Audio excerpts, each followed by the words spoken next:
सभी भाइयों को नमस्कार। हम बात करेंगे भोपाल गैस त्रासदी की। कहते हैं मौत कभी भी किसी भी रूप में आकर हमारे प्राणों की बलि ले सकती है, और इस कथन को हकीकत में बदला 2 दिसंबर 1984 की उस घटना ने, जिसने दुनिया को हिला कर रख दिया।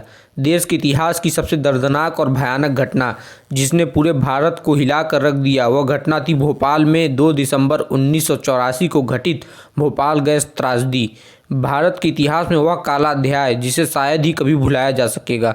भोपाल स्थित यूनियन कार्बाइड प्लांट में 2 दिसंबर को आधी रात में मिथाइल आइसोसाइनाइड के रिसाव के कारण हजारों की तादाद में लोगों की मृत्यु हो गई। सरकारी आंकड़ों के मुताबिक इस घटना के कुछ ही घंटों के भीतर 3000 लोग मारे गए थे, लेकिन हमेशा की तरह यह सिर्फ सरकारी आंकड़ा था और मरने वालों की संख्या और भी ज़्यादा थी। घोर लापरवाही के कारण गैस कार्बाइड कारखाने से मिथाइल आइसोसाइनाइड गैस का रिसाव हुआ था। मिथाइल आइसोसाइनाइड के रिसाव ने न सिर्फ फैक्ट्री के आसपास की आबादी को अपने चपेट में लिया था, बल्कि हवा के झोंकों के साथ दूर दूर तक निवास करने वाली आबादी तक अपना कहर फैलाया था। गैस रिसाव से सुरक्षा का इंतजाम तक नहीं था। 2 दिन तक फैक्ट्री से जहरीली गैसों का रिसाव होता रहा। फैक्ट्री के अधिकारी गैस रिसाव को रोकने के इंतजाम करने की जगह खुद भाग खड़े हुए थे। गैस का रिसाव तो कई दिन पहले से ही हो रहा था। फैक्ट्री के आसपास रहने वाली आबादी कई दिनों से बेचैनी महसूस कर रही थी। इतना ही नहीं, बल्कि उल्टी और जलन जैसी बीमारी भी घातक तौर पर फैल चुकी थी।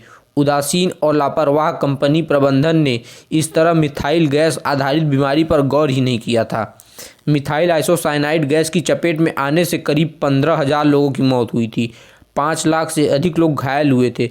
जहरीली गैस के चपेट में आने से सैकड़ों लोगों की बाद में मौत हो गई। यही नहीं, आज भी हजारों पीड़ित ऐसे हैं जो जहरीली गैस के प्रभाव से मुक्त नहीं हैं।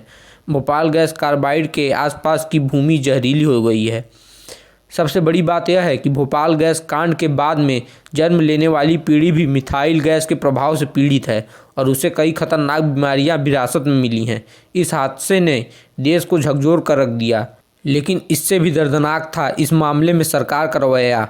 यूनियन कार्बाइड के मालिक वारेन एंडरसन को बचाने की सरकार ने पुरजोर कोशिश की। किसी भी अनहोनी से बचने के लिए उसे देश से बाहर जाने का रास्ता दिया गया, जिसके बाद से वह कभी भारत के हाथ नहीं लगा।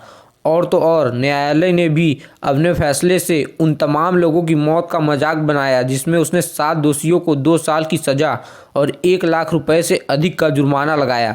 लेकिन सज़ा सुनाने के कुछ ही देर बाद सभी आरोपियों को जमानत पर रिहा कर दिया गया। मुआवजे के नाम पर धोखाधड़ी हुई। इस धोखाधड़ी में भारत सरकार और मध्य प्रदेश की तत्कालीन सरकार के हाथ काले हैं।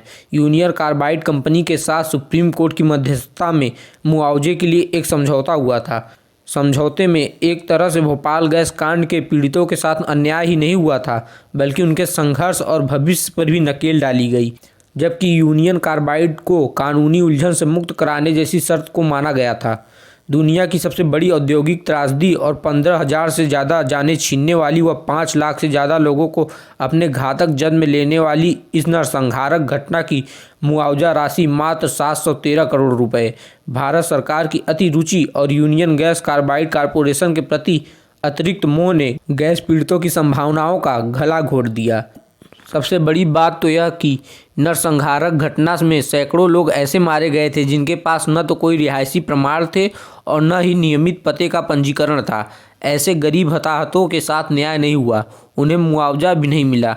सरकारी कामकाज के झंझटों के कारण भी मुआवजों की राशि दुर्बल और असहाय लोगों तक नहीं पहुंची।